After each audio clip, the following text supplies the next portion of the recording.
अस्सलाम वालेकुम। बड़ी बात के साथ मैं हूं आदिल शाजिब। सेनेट इंतखाबात में वोटों की खरीद फरोख्त जो है वो मुल्की सियासत का इस वक्त महवर बन चुकी है। जोड़ तोड़ तेज तर होता जा रहा है। हुकूमत नाराज अराकीन को मनाने की कोशिशें कर रही है। इत्तेहादियों से सेनेट इंतखाबात के तहत फार्मूले तय पा रहे हैं, लेकिन असल सवाल यह है कि हुकूमत ओपन बैलेट करवा सकेगी या नहीं, जिससे जुड़ा सवाल यह है कि क्या हुकूमत को अपोजिशन से वाकई खतरा महसूस हो रहा है, जिसका एक सबूत पीडीएम के उम्मीदवार यूसुफ रजा गिलानी के कागजाती नामजदगी को चैलेंज करने की सूरत में सामने आया, जिस पर इलेक्शन कमीशन कल फैसला सुनाएगा। हुकूमत की जानिब से इंतखाबात का तरीक़ाकार बदलने के इसरार का सारा दारोमदार एक वीडियो की बुनियाद पर है, जो मुबैना तौर पर 2018 के इंतखाबात में वोटों की खरीद फरोख्त का सबूत है। लेकिन हैरानकुन बात यह है कि हुकूमती कमेटी जो स्कैंडल की तहकीकात कर रही है, अपने पहले इजलास में इस वीडियो की असलियत जानने के लिए उसका फॉरेंसिक किए बगैर ही फैसला कर चुकी है कि वीडियो असली है।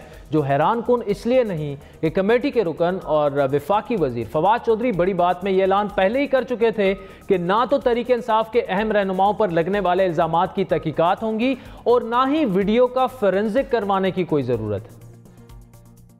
वो लोग जो भी बात करते हैं उनकी कोई हैसियत नहीं, क्योंकि उनकी मॉरल अथॉरिटी नहीं है कि वो आके इस किस्म की बात कर सकें, और ना ही हम उनकी बात कुछ जो है इसके ऊपर वजन देने को तैयार हैं। ये जो कमेटी बनी है, तो फिर ये चौधरी साहब किस चीज की तहकीकात होंगी? वीडियो में तो सारे आ गए, क्या वीडियो की फोरेंसिक्स होंगी कि ये ठीक है नहीं है ठीक, तहकीकात होंगी किस चीज की?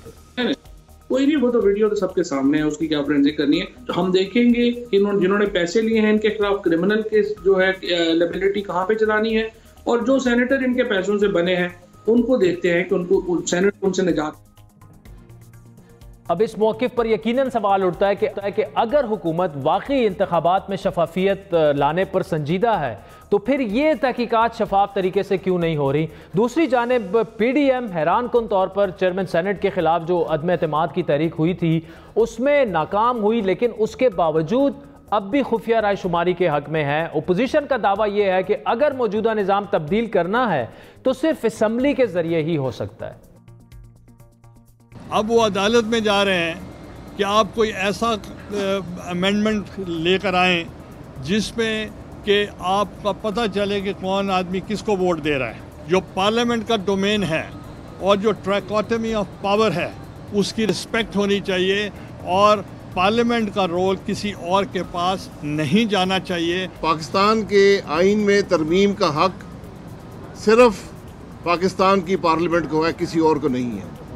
ना सुप्रीम कोर्ट को है, ना इलेक्शन कमीशन को है, ना हुकूमत को है। बदकिस्मती से हस्बे साबिक इलेक्शन कमीशन ने इस इलेक्शन को भी शुरू होने से पहले मुतनाज़ा बना दिया है।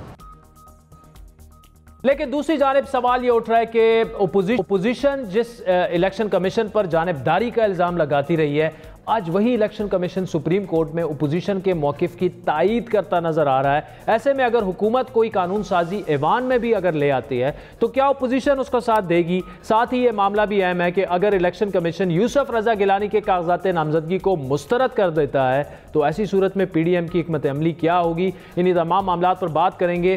साबिक़ आज़म और नून लीग के सीनियर नायब सदर शाहिद खाकान भाई साहब हमारे साथ मौजूद हैं। भाई साहब, आज सुबह गिलानी साहब के जो कागजात थे वो अब कल पे मामला चला गया है, और काफ़ी मैंने आप लोगों की प्रेस कॉन्फ्रेंस भी देखी, बड़े गुस्से में आप कह रहे थे कि जी ऐसा नहीं चलेगा। ये मामला क्या हुआ वहाँ पे?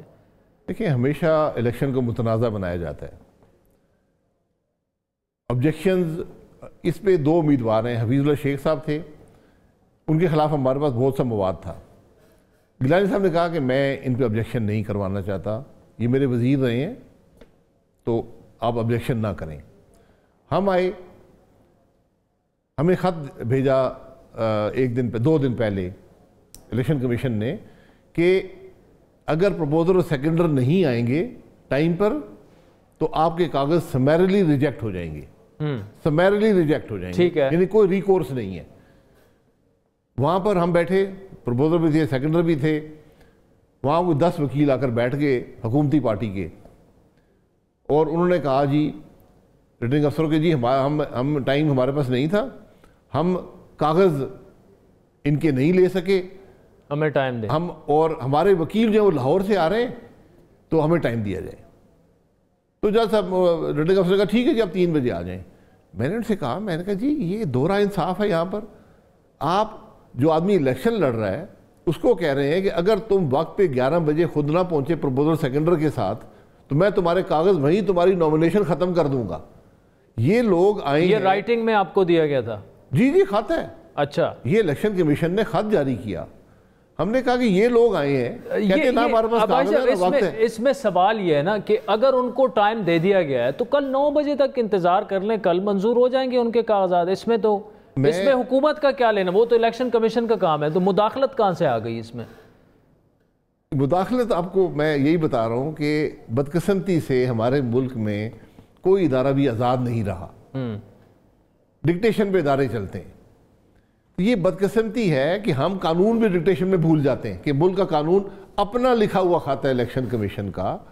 कौन से कानून के तहत आप एक आदमी आया, वो कहता है कि मैं कागज भी नहीं है मेरे पास, ना मेरे पास वक्त था, मेरा वकील भी नहीं है। अगर आप ये कह रहे हैं कि इल्ज़ाम ये लगा रहे हैं कि इलेक्शन कमीशन सेनेट इंतखाबात में भी हुकूमत की डिक्टेशन पर चल रहा है, किसी की डिक्टेशन पे चल रहा है, कानून को नहीं देख रहा। जब अगर मैं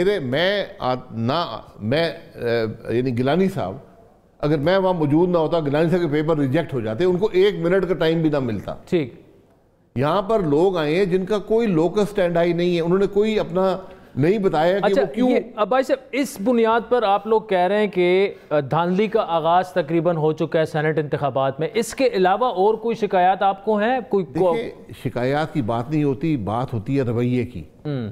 जब भी इलेक्शन होता है, इलेक्शन एक बड़ा तल्ख माहौल होता है, उसमें कन्फ्रंटेशन होती है। हमेशा जो इलेक्शन करवाने वाले का ये उस पर लाजिम होता है कि कोई बात ऐसी ना हो जिस पर कोई शख्स ऑब्जेक्ट कर सके। ठीक, आपकी हर बात में बड़ी क्लैरिटी होती है। यहां पर पहले कहा गया जी 2 दिन कागज जमा होंगे, यानी आपने जुमेरात को खत जारी किया कि जुमे और हफ्ते को कागज जमा होंगे और ख़त्म। हमने उसे कहा, लिख कर भेजा बीस पार्टी ने कि जनाब इसको बढ़ाएं। उन्होंने कहा नहीं जी, कानून और आइन कहते हैं कि हम नहीं बढ़ा सकते। अच्छा, फिर पता चला कि हफ्ते वाले दिन सुबह बढ़ा दिया गया। किसके कहने पर बढ़ाया?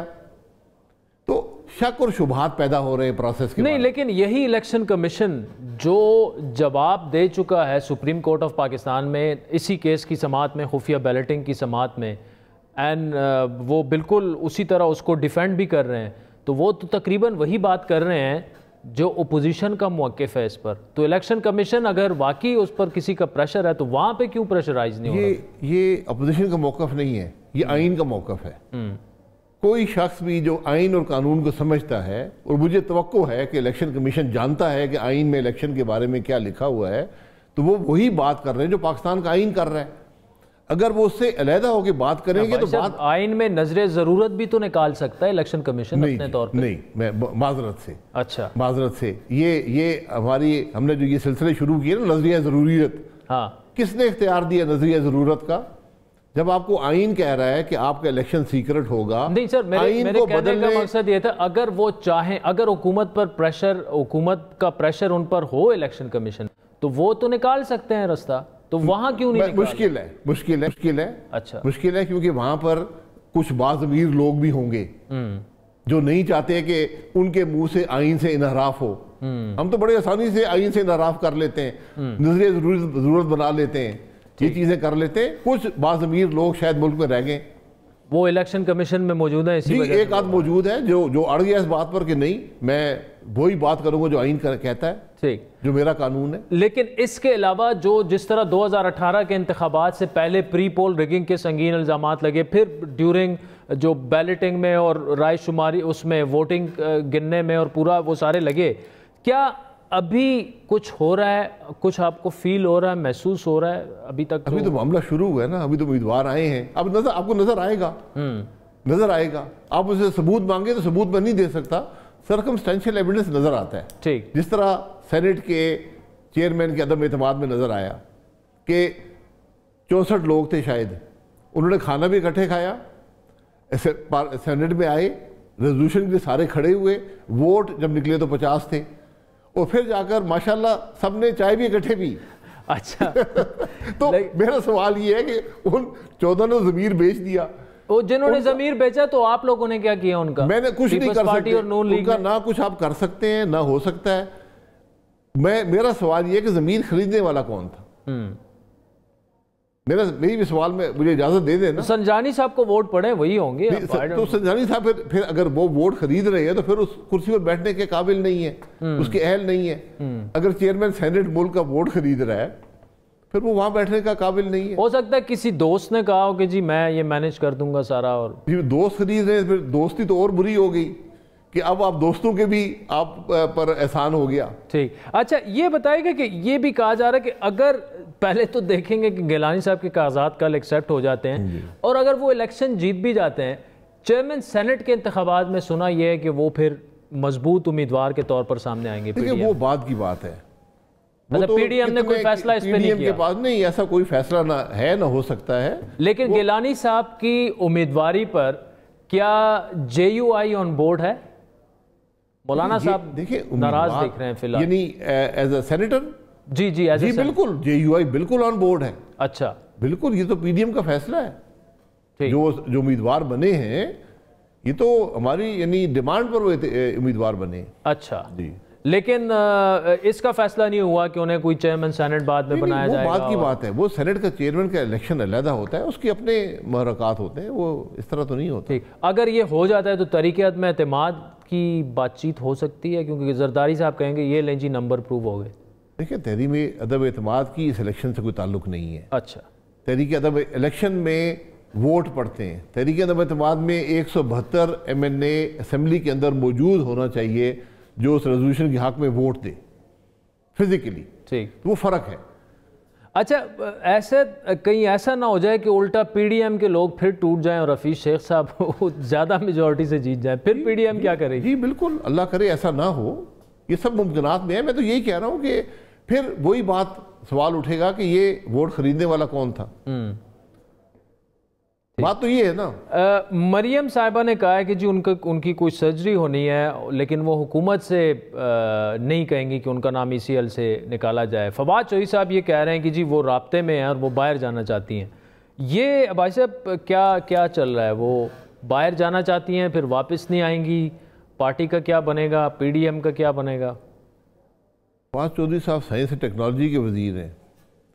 ECL से निकलने के लिए आपको अप्लाई करना पड़ता है इंटीरियर मिनिस्ट्री को। ठीक, यहाँ मुल्क का मसला ये है कि हर वजीर दूसरे की वजारत बेहतर समझता है और उस पर बातें भी करता है। इस तरह हुकूमतें नहीं चला करती। लेकिन शेख रशीद साहब कहेंगे जी 2+2 = 4 और बस मैं दे दूंगा, वो चली जाएं बाहर। लेकिन आपसे सवाल ये कि क्या वो दे ना दे, अगर आप ये आपका हक है, आप रिजेक्ट कर दें फिर आप अदालत जा सकते हैं। लेकिन क्या इस पर डिस्कशन हुई है? टेक्नोलॉजी का वजीर ये बयान नहीं दे सकता। नहीं, वो तहरीक इंसाफ के सीनियर रहनुमा तो हैं, साइंस और टेक्नोलॉजी सीनियर रहनुमा अपने घर में होंगे। जब वो वजीर की हैसियत से बात कर रहे हैं, एक सरकारी बात कर रहे हैं, तो फिर उनको अपनी वजारत तक रहना चाहिए। ठीक, मतलब कोई राब्ता नून लीग की, मतलब मरियम की तरफ से कोई ऐसा राब्ता नहीं है। अच्छा, कतन ऐसा राब्ता नहीं ना। राब्ता जब किया जाता है तो लिख कर किया जाता है। ठीक है, मैंने इंटीरियर मिनिस्ट्री को खत लिखा था जब मैं आप जा रहे थे, बिल्कुल पूरा प्रोसेस फॉलो किया। अगर वो रिजेक्ट कर देते मैं अदालत चला जाता। ठीक, मतलब कोई पाइपलाइन में है या नहीं है उनका बाहर जाना? फिर नहीं, ऐसी कोई बात नहीं है। कोई बात नहीं है, वैसे ही उन्होंने खुद भी आज बता दिया कि मेरा कोई इरादा नहीं है बाहर जाने। ठीक, नवाज शरीफ साहब का पासपोर्ट जो है वो एक्सपायर हो चुका है जी। So what's next now? नया जारी कर दें, मुल्क के शहरी हैं, मुल्क के साबिक वज़ीर-ए-आज़म हैं। नहीं, ये तो नहीं कर रहे ना, वो कह रहे हैं वापस आना पड़ेगा। ना करें, अपना इलाज कराएंगे, मुल्क वापस आ जाएंगे। मुल्क आने से उनको रोक नहीं सकता। शाहिद खाकाना भाई साहब, thank you so much for joining अस। नाज़रीन, वक्त हुआ चाहता है एक ब्रेक का, जिसके बाद सीनियर साफ़ी और तजज़ियाकार इरशाद भट्टी साहब हमें ज्वाइन करेंगे। उनसे पूछेंगे कि इस्लामाबाद में यूसुफ रज़ा गिलानी बमुकाबला हफीज शेख, कांटे का मुकाबला है, कौन ये मुकाबला जो है वो जीतता नज़र आ रहा है और क्यों इस मुकाबले को तहरीक इंसाफ के ख़िलाफ़ अदम एतमाद के तौर पर भी देखा जा रहा है। क्योंकि अगर गिलानी साहब जीत जाते हैं तो इसका मतलब ये है कि हुकूमती अराकीन की तादाद जो है वो अपोजिशन अराकीन के मुकाबले में कम हो चुकी है। तो ब्रेक के बाद हमारे साथ रहिएगा।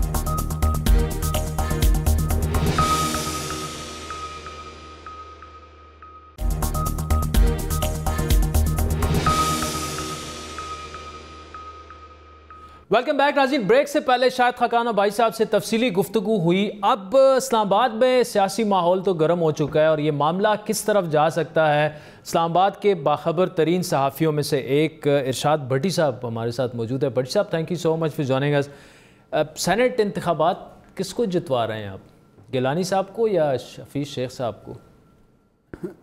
सेनेट में अब 2-4 चीज़ें रह गई हैं।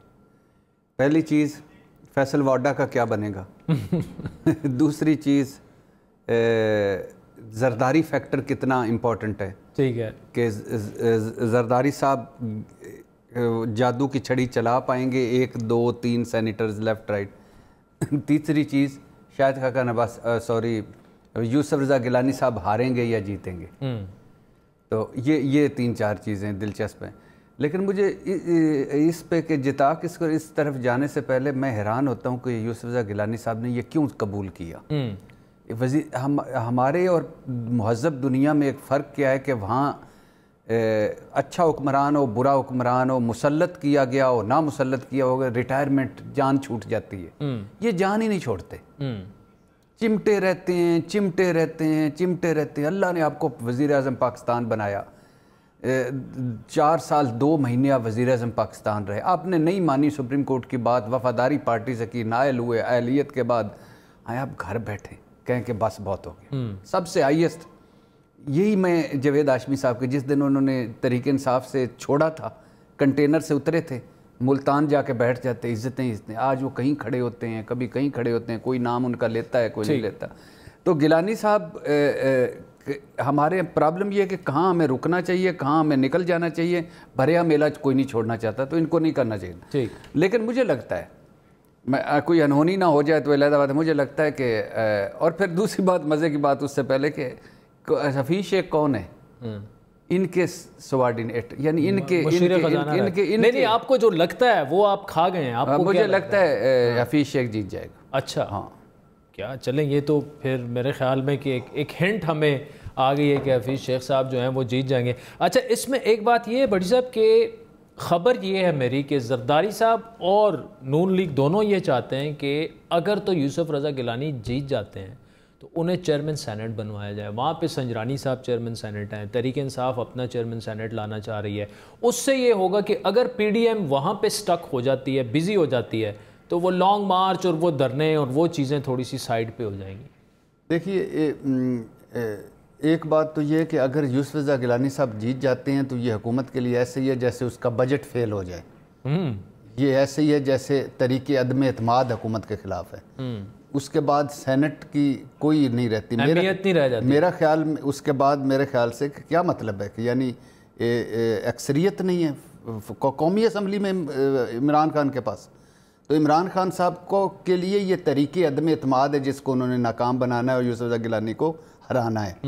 और इसलिए वो फोकस्ड हैं, इसलिए वो सारे काम छोड़ दिए और इसी पे लगे, और इसलिए एक एक बंदे से वो मिल रहे हैं। और इसलिए बहुत गरोबंदियाँ इस वक्त तरीके इंसाफ में, ज़ाहिर फंड्स नहीं मिले, इमरान खान ने किसी को लिफ्ट नहीं कराई 2.5 साल, टिकट पे नाराज, इत्तेहादी नाराज़, अपने नाराज़, महंगाई पे नाराज़, हलकों में नाराज़, काम पे नाराज़, ब्यूरोक्रेसी से नाराज़, वज़ीर आज़म से नाराज़, बाकी तो वो उन सारों को मिलाने को फिर है जहांगीर खान तरीन फैक्टर। इस मरतबा जो सबसे बड़ी मिसिंग इमरान खान साहब जो ओपन की तरफ जा रहे हैं या वो कोशिश कर रहे हैं या वो इस तरफ जा रहे हैं, ये होना चाहिए। मैं तो इस हक़ में ओपन बेल्टिंग होनी चाहिए, लेकिन उनका मेन क्या एक है, जहांगीर खान तरीन मिसिंग है। जहांगीर तरीन और यूसुफ गिलानी दोस्त, पीर पगाड़ा और यूसुफ गिलानी दोस्त, शमसाल बुखारी और यूसुफ गिलानी फैक्ट्री और जनूबी पंजाब फैक्टर, और फिर बड़ों को नवाजा हुआ। तो ये बहुत बड़ा फैक्टर है। एक मतलब बड़े स्ट्रॉन्ग कैंडिडेट हैं, और आपके ख्याल में तरीके अदम एतमाद का कामयाब होना होगा अगर गिलानी साहब जीत गए तो? डेफिनेटली, कोई शक ही नहीं। तो इसको कैसे, मतलब आप कह रहे हैं कि आपके ख्याल में हफीज़ शेख साहब जो हैं वो जीत जाएंगे। अगर खुफिया बैलेटिंग होती है और गिलानी साहब के कागजात नामजदगी भी मंजूर हो जाएं, फिर खुफिया बैलेटिंग हो, मैं उन्हें जीतता हुआ देख रहा हूँ गिलानी साहब। अच्छा, मुझे लगता है, मैं आपकी राय का एहतराम करता हूँ, और मैंने अनहोनी एक लफ्ज़ इस्तेमाल किया है। हमारी सियासत में कभी भी यानी 40 सेनेटर जीत गए थे, 64 वाले हार गए थे संजरानी साहब के, तो अनहोनी कुछ भी हो सकती है। बलूचिस्तान असम्बली फूंक से जरदारी साहब ने यूं गिरा के हुकूमत ही बदल दी थी, और KPK में 20 जो 4, 5, 6 MPA थे और जरदारी साहब 2 सीटें ले गए थे, वो एक अनहोनी लहदा है। लेकिन मार्जिन कम हो सकता है, मगर मुझे लगता है कि हफीज वो जीत जाएंगे। और इसमें बट साहब जो 2018 के इलेक्शन में जिस तरह से मुदाखलत और धांधली के इल्ज़ामात लगे, फिर उसके बाद जितनी भी चीज़ें हुई, बताया ये गया कि चाहे वो चेयरमैन सेनेट का इलेक्शन हो, जो भी हो, मैनूवरिंग की गई है, तहरीक इंसाफ को इदारे सपोर्ट भी कर रहे हैं और उनके बगैर चल भी नहीं पाएंगे।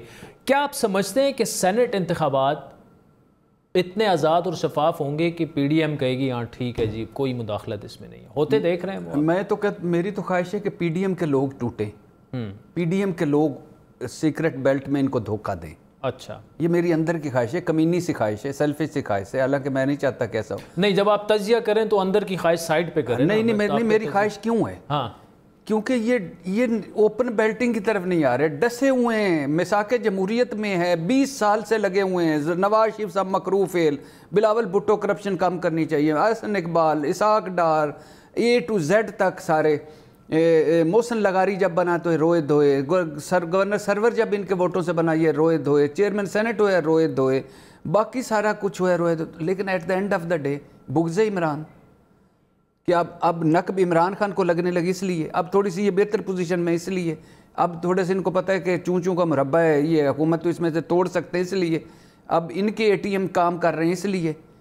तो ये जमहूरियत तो ना हुई ना, ये तो सेल्फिशनेस हुई। तो मेरा ख्याल है कि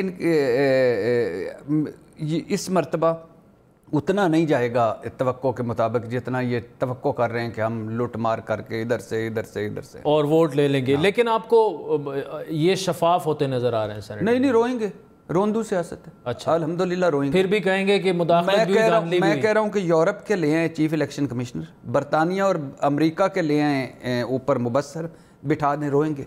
अच्छा, जो हार जाएगा रोएगा। अच्छा, ये थोड़ी सी बात सियासत की कर लेते। 26 मार्च को लॉन्ग मार्च भी होना है, मौलाना साहब की सरबराही में इस्लामाबाद की तरफ आए। अब लॉन्ग मार्च की जो तारीख रही है, जो कि वाइडर ओपोजिशन की, बीबी ने लॉन्ग मार्च किया, फिर नवाज शरीफ ने किए, कहीं फिर चीफ जस्टिस की बहाली के लिए भी हुए, वो तो हमने देखा कि कामयाब भी हुए। इसको आप कैसे देख रहे हैं? क्या कोई वही होगा कि जी पीछे से जरदारी साहब ने कुछ ना कुछ लेन देन करके आगे पीछे और मुका और फेस सेविंग के लिए आ जाएंगे, 2-3 दिन बैठ के चले जाएंगे? नहीं, अब कोई नहीं। PDM के गुब्बारे से हवा निकल चुकी है, नंबर 1। मोमेंटम टूट चुका है, नंबर 2। अपने खिलाड़ी, मेरे पास इंफॉर्मेशन नहीं है, लेकिन अफवाहें इतनी हैं कि अपने अपने चक्रों में सारे हैं, सब अपने अपने चक्रों में। आप नवाज शरीफ साहब, मरियम नवाज साहबा के लहजे देख लें, बाकी देख लें, जो कल वो मोमेंटम था वो देख लें, जरदारी साहब देख लें, मौलाना साहब देख लें, शिकायत अपनों से होती है, ठीक है। और तो ये वो अब वो मोमेंटम टूट चुका है। अच्छा, मरियम, सुना है कि फवाद चौधरी तो दावा कर रहे हैं कि वो राब्ते में हैं हुकूमती लोगों से और बाहर जाना चाह रही हैं। यानी उनका बयान भी बड़ा अजीब व गरीब था कि मैंने एक बार सर्जरी करवानी है, लेकिन मैं ECL से नाम निकालने के लिए दरख्वास्त नहीं करूँगी। तो मैंने ट्वीट नीचे किया था कि मुतलका हल्के नोट फरमा लें। तो मेरा मतलब है क्या, यानी आप ये इसी के बने हुए हैं, यही काम इनको बेस्ट आता है, डील और ढील। ये धरती डीलों ढीलों की, ये धरती मुका की, ये इसी के बने हुए हैं, ये मौका शनास लोग हैं। दूसरी तरफ वो फिर प्राइम मिनिस्टर हाउस में कंटेनर पे चढ़कर इमरान खान क्यों कह रहा है कि जी ना डील दूंगा, ना डील दूंगा, ना NRO दूंगा? इमरान खान को पता नहीं, बड़े जालिम लोग हैं, बड़े टेक्निकल लोग हैं, ये बड़े सियासी मैकेनिक लोग हैं, और पीछे से डील लेके निकल ये तो जालिम ऐसे ये तो कबूतर दिखा के चिड़िया बना लेते हैं। ये तो इमरान खान की नाकामी है, वो पता ही नहीं लगता। पुराना देखा था PTV जब ब्लैक एंड व्हाइट होता था तो कभी कभार आता था वो रुमाल से कबूतर निकाल। बड़ी साहब इतना पुराना नहीं हूँ, क्लिप सामने आ जाते नहीं, कभी क्लिप्स देखी हूँ। हाँ। मैं माजर चाहता हूँ, आप तो इस जनरेशन के, मैं उस दौर का हूँ। अच्छा। तो वो जो रुमाल में से कबूतर निकाल लेना, ये रुमाल में कबूतर निकालने में मखलूक और मौका शनास और मौका परस्त नहीं। और बिल्कुल बात बिल्कुल ठीक है, लेकिन आप उस शख्स को बोल रहे हैं ना कि जो मुल्क का प्राइम मिनिस्टर है और वो इन मामलात से बिल्कुल बेखबर रहता है, हो जाते हैं मामलात। 6.5 घंटे उसके आगे कैबिनेट का इजलास हुआ था, चले गए ना नवाज शरीफ। हाँ, इन्होंने भेजा है ना। हाँ। और बरतानवी हुकूमत ने पूछा कि एक मुजरम को क्यों भेज रहे हैं। इन्होंने कैबिनेट का और अदालत का फैसला साथ लगाया, कैबिनेट का फैसला कि बीमार है तोहफा कबूल करें, तो ये इन्होंने भेजा है ना। ये बड़े, इनको पता ही नहीं है। इमरान खान साहब भोला आदमी है, सीधा सीधा आदमी है, सीधा सीधा। बहुत सारे वो बोला शख्स प्राइम मिनिस्टर बन गया है पाकिस्तान का, मुल्क चला रहा है वो, बोले लोग मुल्क नहीं चला रहे। सर बहुत सारे मामलात हैं जिसमें मेरे दोस्त बहुत सारे कहते हैं कि वो इंतहाई पहुँचे हुए हैं। अच्छा, अकल के लिहाज से, विजडम के लिहाज से, या मकैनिक, सियासी मकैनिक के लिहाज से, उस जो लफ्ज़ वो मैं नहीं लगाना चाहता वो, लेकिन बहुत सारे मामलात में ये पीर हैं ये दूसरे जो ठीक है। इरशाद भट्टी साहब, thank you so much for joining अस। हाजिर वक्त तो चाहता है एक ब्रेक का, जिसके बाद आपको आज जो अदालत में बड़ी अहम समाअत हुई कि खुफिया बैलेटिंग होनी चाहिए या ओपन बैलेट होना चाहिए, उसमें बड़े अहम रिमार्क्स भी सामने आए हैं। सलमान अकरम राजा साहब से उस पर तफसीली गुफ्तगू करेंगे, हमारे साथ रहिए।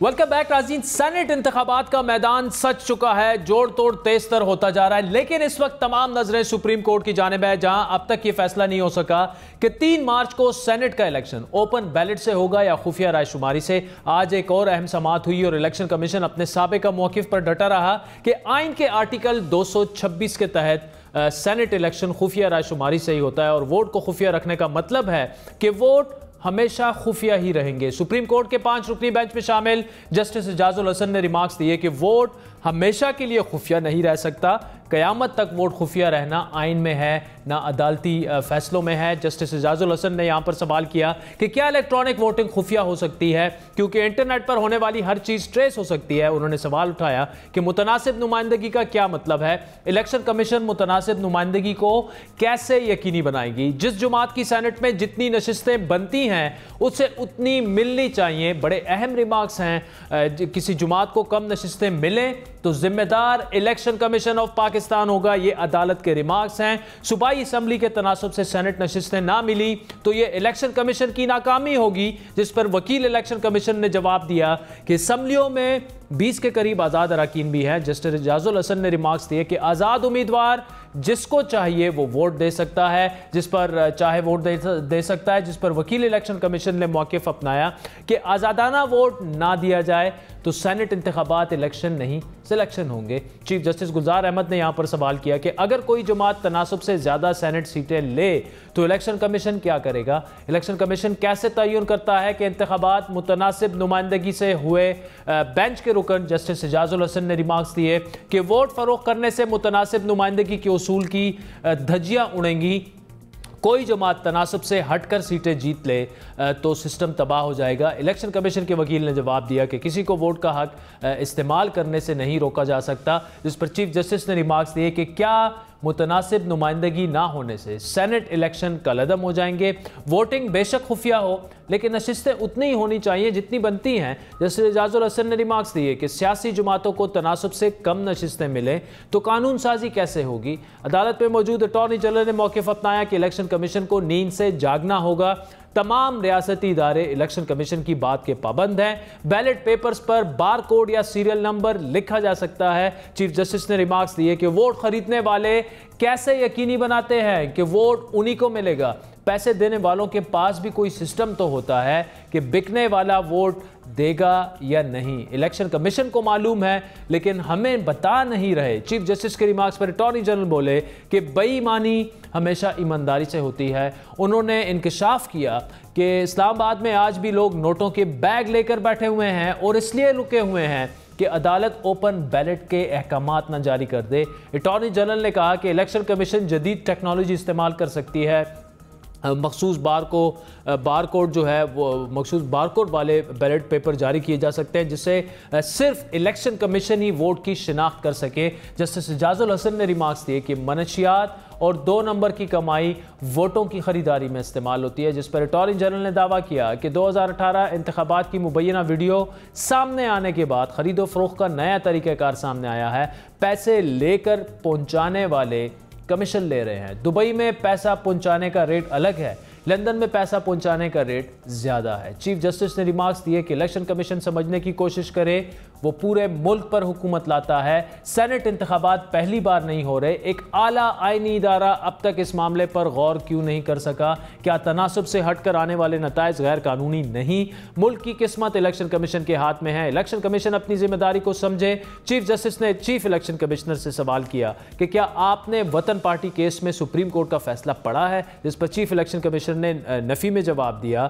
चीफ जस्टिस ने यहाँ पर रिमार्क्स दिए कि आपने इतना अहम फैसला नहीं पढ़ा तो आपसे क्या बात करें। अदालती फैसले में इलेक्शन कराने का पूरा तरीक़ाकार दर्ज है, जिस पर चीफ इलेक्शन कमिश्नर ने इंतहाई अहम नुक्ता उठाया कि अरकान असम्बली के ऊपर वोट देने से मुतालिक कोई पाबंदी नहीं। अरकान असम्बली को वोट का पाबंद करने के लिए कानून साजी करना होगी।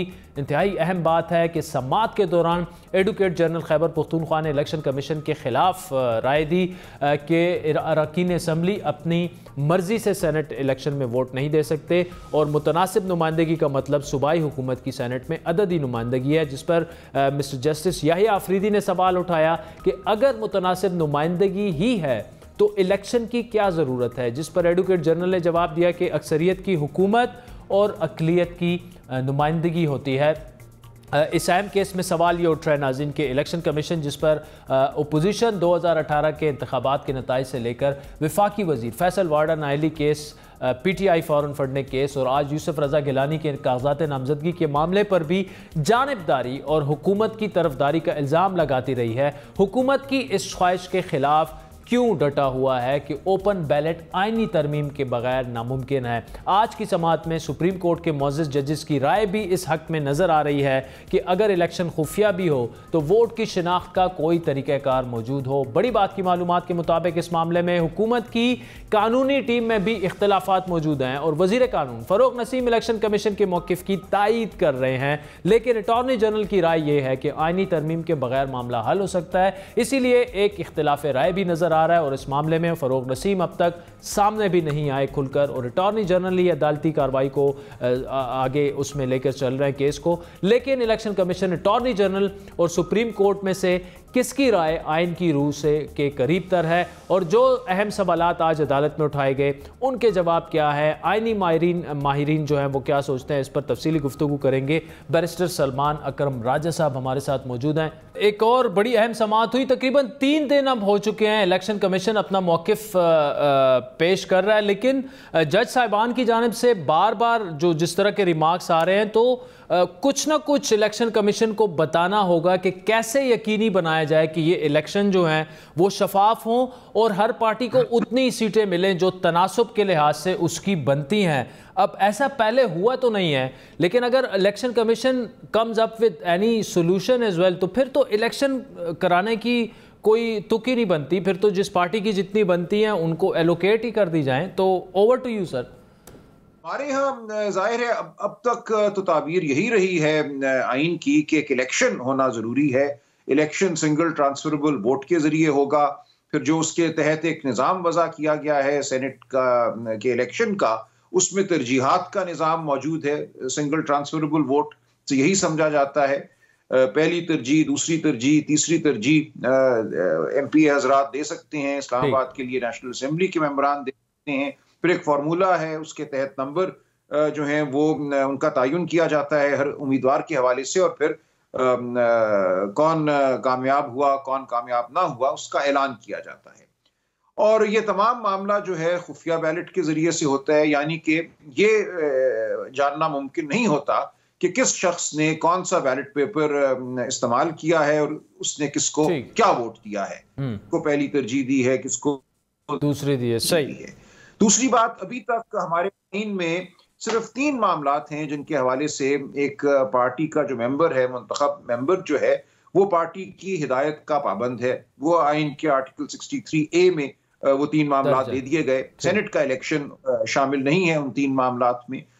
अब इस वक्त जो इम्कानात हैं उनमें ये बात बिल्कुल मुमकिन है कि एक शख्स वो प्रोविंशियल असेंबली का मेंबर हो या नेशनल असेंबली का मेंबर हो इस्लामाबाद के इंतखाबात के लिए, कि वो किसी बदउनवानी के तहत, किसी लालच खौफ के तहत वोट डाल दे, अपने ज़मीर के मुताबिक वोट ना डाले। लेकिन ये भी मुमकिन है कि एक शख्स अपने ज़मीर के मुताबिक पार्टी के टिकट याफ्ता शख्स को वोट देना मुनासिब ना समझे। वो ये समझे कि शख्स की वाबस्तगी पार्टी के साथ या पार्टी के नजरियात के साथ नहीं है और वो किसी और को वोट देना चाहे, ये इम्कान इस वक्त मौजूद है। तो सवाल ये है कि क्या आईन इस इम्कान को रद्द करता है? क्या आईन पाकिस्तान ये कहता है कि सेनेट के इलेक्शन में भी हर मेंबर को बिल्कुल पार्टी की हिदायत के मुताबिक पार्टी के टिकट याफ्ता शख्स ही को वोट देना है? ये वो सवाल है जिसका जवाब सुप्रीम कोर्ट की तरफ से आएगा। सरेदस्त सुप्रीम कोर्ट का ये शायद ख्याल है कि इलेक्शन कमीशन पे कोई मौकफ अपनाए और सुप्रीम कोर्ट को अपने मौकफ से आगाह करे। ठीक, अच्छा बैरिस्टर साहब ये बताइएगा कि जो खुफिया वोटिंग की बात होती है इस पर आइन क्या कहता है? खुफिया वोटिंग की तो बात की जाती है, लेकिन आज बार बार समात के दौरान सीरियल नंबर और आइडेंटिफाइबल वोट्स की भी बात हुई कि वोट शिनाख्त हो सके। क़यामत तक तो वोट की शिनाख्त खुफिया नहीं रखी जा सकती। इस पर आप क्या समझते हैं? किस तरह आइन की इंटरप्रिटेशन की जा सकती है कि वोट बैलेटिंग तो खुफिया हो लेकिन वोट फिर भी आइडेंटिफाइबल हो? कुछ ये पॉसिबल हो सकता है इस तरह? लेकिन जो भी सुप्रीम कोर्ट हुक्म सादिर फरमाएगी या जो राय देगी वही जाहिर है मोतबर ठहरेगी। मैं सिर्फ इतना अर्ज कर सकता हूं कि इस वक्त तक जो सीक्रेट बैलेट का तस्वर है हमारे यहाँ भी और दुनिया के दीगर ममालिक में भी, वो गालिबन उसी तरह है जैसे चीफ इलेक्शन कमिश्नर साहब फरमा रहे हैं कि बैलेट पेपर अगर आइडेंटिफाइबल नहीं है, ट्रेसेबल नहीं है, तो जाहिर है इलेक्शन खत्म होने के बाद वो ट्रेसेबल नहीं होगा और जितना अरसा भी रिकॉर्ड रखा जाएगा वोट डालने वाले की शनाख्त जो है वो मुमकिन नहीं होगी। अब अगर ये कहा जाए कि नहीं, शनाख्त को मुमकिन बनाएं और फिर भी ये खुफिया रहेगा, तो लफ्ज खुफिया की फिर एक ताबीर है जो सुप्रीम कोर्ट को करना पड़ेगी। ठीक, बैरिस्टर सलमान अकरम राजा साहब, thank you so much for joining अस। नाज़रीन, आज के प्रोग्राम पर आपके फीडबैक के मुंतज़िर रहेंगे। हमारा ट्विटर हैंडल है @बड़ी बात। मुझे मेरी टीम से इजाज़त दीजिए। अल्लाह हाफ़िज़।